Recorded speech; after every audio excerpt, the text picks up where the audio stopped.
V času te krize oziroma te samoizolacije, ko smo res sami s sabo in tisti, ki živite ali pa živimo sami, je predvsem to pomembno, da ta čas izkoristimo, da spoznamo samega sebe. To pomeni, da res pogledamo globoko v sebe, da pogledamo, kaj so naša pričakovanja, najprej od samega sebe in šele takrat bomo lahko vedeli, kaj lahko pričakujemo od drugih. Namreč velikokrat v partnerskih vezah pričakujemo od partnerja nekaj, kar nismo sami sposobni dati. In potem pravzaprav živimo eno na nek način navidezno pravljico, ki se nam poruši, ko od partnerja ne dobimo to, kar pričakujemo. Hkrati pa sami nismo pripravljeni nekaj dati.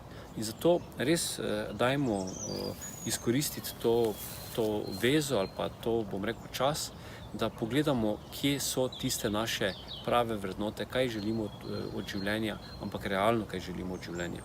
Kje so tiste naše možnosti. In tu je pravzaprav v teh knjigi priročnik za ženske, ki je sicer namenjena predvsem moškim, da spoznajo ženske malo drugače. Govorim o tem, kdo pravzaprav ženske so, oziroma kaj je tisto, kaj moški v resnici pričakujemo od žensk, pa ne povemo na glas. Namreč moški velikokrat govorimo o tem, o nekih slikah super ženska, ki si jih želimo, v resnici si pa pravzaprav želimo samo partnerja, ki nas bo razumel, poslušal in predvsem podpiral pri naših življenjskih zgodbah. To ne pomeni, da hočemo stvari predajati ali pa predajati odgovornost, ampak želimo samo suport. Tako kot ženske pravzaprav želite v trenutku, ko razlagate svoj problem, da vas samo poslušamo. Moški pa že iščemo rešitev, to je potem preobremenitev za vas, enako si v bistvu želimo moški. Ne iščemo rešitev, mi v osnovi rabimo nekoga, da nas posluša in potem, ko bomo imeli občutek, da smo slišani, bomo tudi pravzaprav sami sebe slišali in tako bomo sami našli rešitev.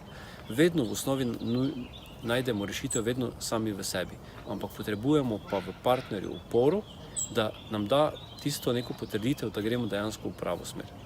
In o tem pravzaprav razmišljati v tem času. Ali smo mi v resnici sposobni dati nekomu uporo? Ali samo sami pričakujemo uporo? Ker vkolikor sami pričakujemo, potem enostavno najbolje, da ostanemo tudi po krizi sami.